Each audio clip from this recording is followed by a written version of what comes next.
Here now is Matt Austin and Ginger Gadsden with Florida's Fourth Estate. Sponsored by Light Orlando, delivering hope together.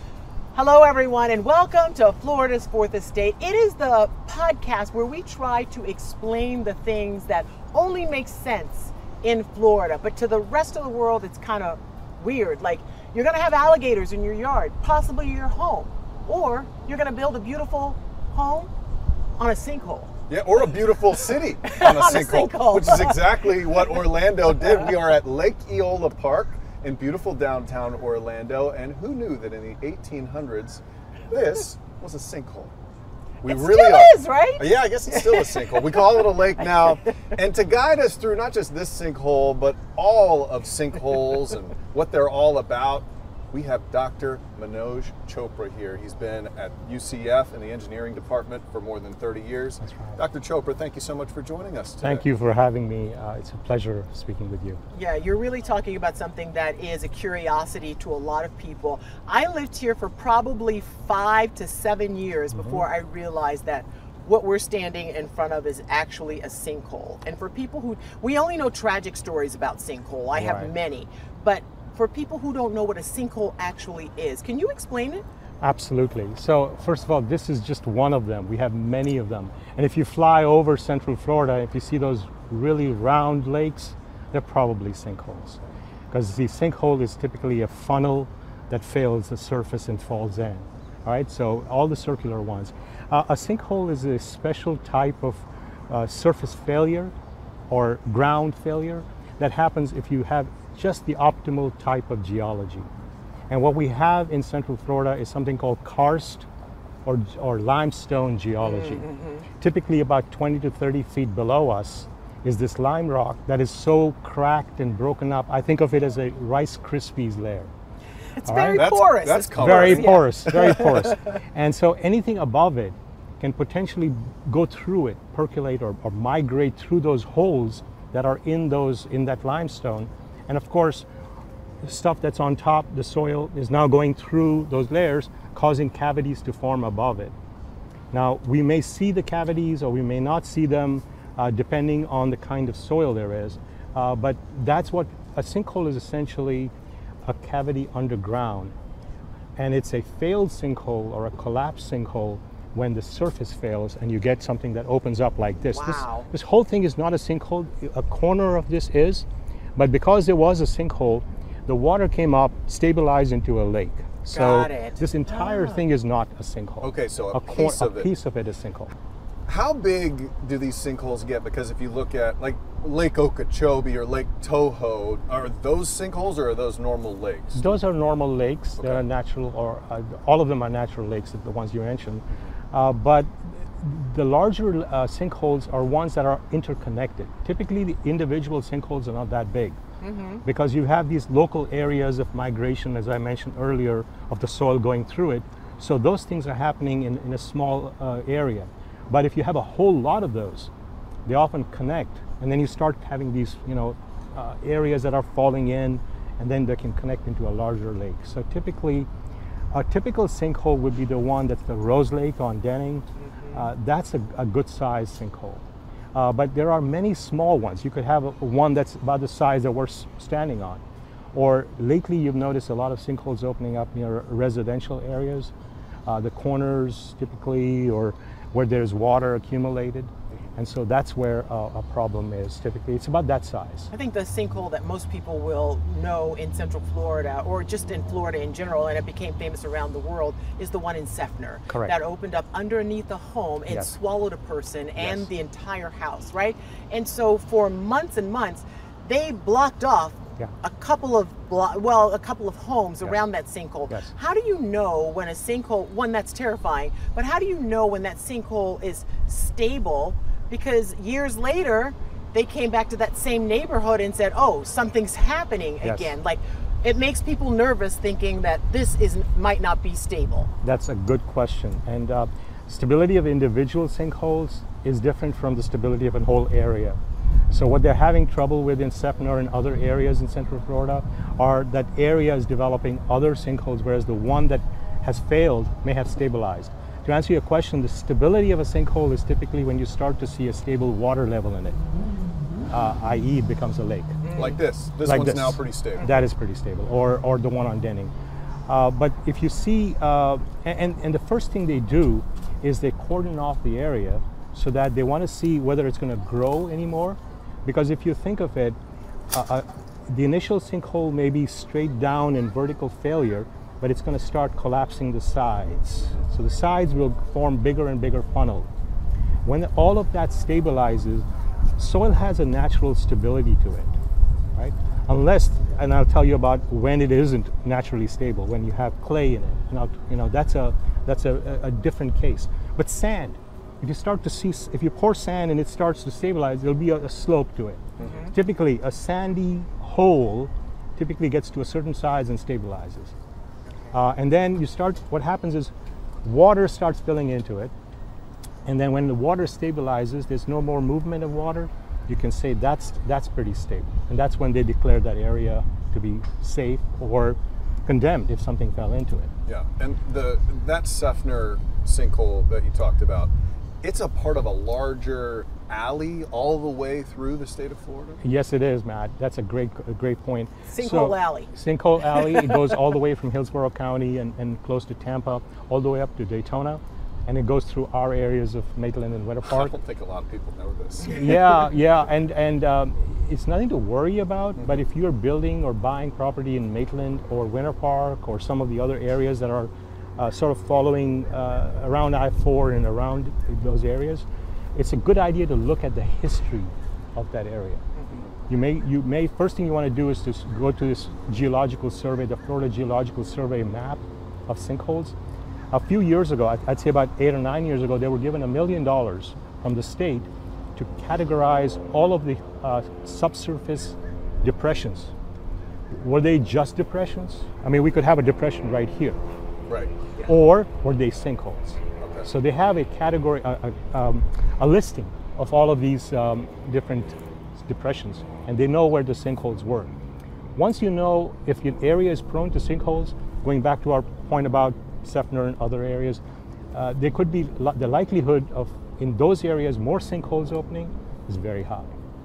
Because it's, again, the geology there is amenable or compatible with what a sinkhole does. And let me tell you why it's important that Seffner and some of these other areas need more scrutiny than the others. There are two types of sinkholes, essentially. One is what relatively good or better, because it's going to give you a sign. It's like health.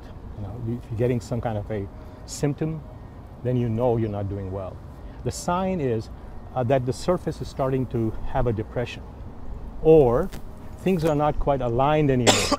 So you may have your doors not fitting properly, your windows may be misaligned, you have a lateral cracks on your walls, something's happening underground. That means that there's depression happening constantly, and that happens when you have just sand above the limestone. So the sand is going through those holes, as I mentioned, and there's a sand on top is sort of just depressing down it as it goes down below. Slower process. Slower process indicator. The bad sinkhole is when you have a layer of sand, which we have here everywhere, and then you have below it a layer of clay. And then you have maybe sand or maybe just limestone. That layer of clay acts like a floor, hard ceiling, whatever you may call it, and everything happens below it. So the clay remains like a roof, and all the depressions are forming under the clay, no indicator on the indications on the surface. And then what happens is there's so much of a depression that the clay is not stable anymore. The roof collapses, and then the entire thing sucks down. That's Seffner. Yeah. That's the guy That's what in happened. his house asleep in his bed. His brother was in the next room. He tried to ran save over, him. He tried to grab him. Yes, Nothing that he could do. because he was nightmares. 20 feet Nightmares down. about He was that. down all the way at the bottom of the sinkhole. Yeah. Yeah. And that's the thing that is very terrifying about that one, because Yeah. if your house is on top of it, you may not notice signs where if it starts opening up around your home, Yes. you may notice, but it's That's correct. underneath where you're walking every single day. That's correct. And, and sleeping. That is really the stuff nightmares. That is the nightmare. Yeah. The clay layer is a nightmare. So you get a person, a geotechnical engineering firm, to come and do studies. Some of them are pretty easy, just borings. What borings is essentially, you dig into the ground deep, you bring out samples, and you see what you have. You have to do that. Anything you build on property, the first thing you do is borings. Okay. And when you see sand, clay, sand, or sand, clay, limestone, well, then be aware of potentially. And if it's 100 feet of sand, you don't have to worry because it's just too much of it. Yeah. You know, the limestone is very deep. But if you have 20 to 30 feet down, now you have to worry about, am I losing material so that I'm creating cavities down there? Okay, so I have a question, and this may sound, and we'll cut it if it's just a terrible question. Yeah, sure. Because I'm known for awful questions. Oh, you are. there So are we're none. down, when you talk about places like aquifers Yes. and springs, what are those? A great question, Ginger. That's actually, I was going to talk about water. Everything to do with sinkholes is water related. All right? And so an aquifer essentially is a layer of water below us. In Central Florida, it's very high, so we actually tap into it. And Florida has two aquifers, one above or upper aquifer. Aquifer simply means a layer of complete water, saturation layer of water. So there's one above and one below. The one below is good quality water, so we tap in for drinking. The one above gets contaminated with surface chemicals. But the point here is those aquifers interact, and when the top aquifer starts to push the water through, it carries more of that soil. Imagine if it rains very heavily. Why do we get so many sinkholes open up when it rains? Because the water from the surface is now putting so much pressure into the soil to push it through those holes quicker and open up the cavities. And so that's one of the things. The aquifer plays a huge role. The other thing is the lower aquifer, and that's what happened here. The lower aquifer comes up with the water and brings the water through layers and stabilizes everything. So this is connected to the lower aquifer, 100 feet down, because now we have a supply of water. Now, one thing that Ginger, you mentioned was springs and caves. The cave phenomenon is a huge one. If you search something called cenotes, cenotes is a Mexican word, C-E-N-O-E-T-E-S. It's a Mexican word for sinkholes. And Mexico has a lot of these sinkholes. And we have one in Central Florida. If you get a chance, go visit. Devil's Den. Devil's Den. No way. Yes. Devil's Den. And Devil's Den, Incredibly beautiful. it's beautiful. It's a sinkhole. Yeah. It's a reverse funnel. If you notice, it's a narrow opening and a very wide opening. And that's because caves underneath connected and became wider and wider and wider. And so now, and you can actually go into caves. You can swim into those caves if you want, dive. Yeah. Oh, That's we terrifying. saw a lot of people there doing Yeah. that same thing. Yes. So I was wondering, like, okay, so that's super deep. You can Yes. look, and it looks like, oh, it's 10 feet, but it goes down hundreds of It's feet. hundreds of feet. Yeah, hundreds of feet. Because but it's not- connected to the aquifer. Yeah, okay, that's why That's it's correct. different than this. Yes. Because people are like, well, how deep is Lake Eola? We could probably walk out and probably get up to here. Well, some parts. it's deeper in the middle, where Okay, the in the middle. sinkhole is, because that's where the funnel has been caused. And that's why this whole thing is not a sinkhole. Okay. It's a lake with a big, deep opening in the middle somewhere, and that causes it to be a sinkhole. And that's where the water comes up. And so we get a supply of water. It's a spring. Oh, you mentioned Rose Lake in Yes. Winter Park Yes. before. A lot of people don't know, especially if they live in Winter Park. In the 80s, Yes. this huge sinkhole opened up Yes. and basically ate a part of a Swallow BMW cars. dealership. Mercedes. Mercedes dealership. And a lot of those Mercedes are still in there. They're still there. They're very Because you deep. can't Don't go looking for them. That would be worth I have watching one this. of them, but So can you kind of talk about that situation, how that happened? I know it was actually before you got here, That's but it was very fresh in the minds of people as you came in the 90s, right? it was, and it played a huge role in our study of sinkholes for the state. So there were experts that were brought in, including some of our local Central Florida experts, to study what is a sinkhole. Before that, we were just like, okay, these are cavities, they're going to happen anyways, they're natural. But once that happened, and the loss of property there, it wasn't a loss of life, we've had loss of life as well since then, initiated a huge study of sinkholes. And we have a report that came out of that that's a very engineering oriented report. It was, prior to that, if you have this geology, you have a likelihood of sinkholes. Or these are the ones we've had, what is the probability that you're going to have one here? That's all we knew. There we studied what is the stability, what are the stability factors, what are initiating factors, what causes sinkholes to happen, and then a very detailed study of that area. Again, it wasn't anything special. It was just happening over time. Cavities are going to be building up. I'm not trying to scare you, Matt, but there could be one right below you. All right, I don't. No, I'm just kidding. Look at people moving back. Everybody's moving Look back. at everybody moving back. You know No, what your I friends just are. you can cut that. I was just trying to No, scare that's Matt. funny. No, that was good. That's what people think, though. But yes, you could have a cavity anywhere. The reason why I picked geotechnical engineering, just to diverge a little bit, is because of the uncertainty factor. I could have picked structural engineering, and I could be building steel buildings and concrete buildings. We know steel really well. We know how it behaves. We know concrete how it behaves. We don't know how soils behave. Yeah. Because soil can be very different from one point to another point. And so there were these cavities building up under that whole area in Winter Park. And then eventually that happened very quickly because Winter Park has clay. And so that happened very, very quickly. There were no signs for that dealership and some houses there as well to try to evacuate them or get things out.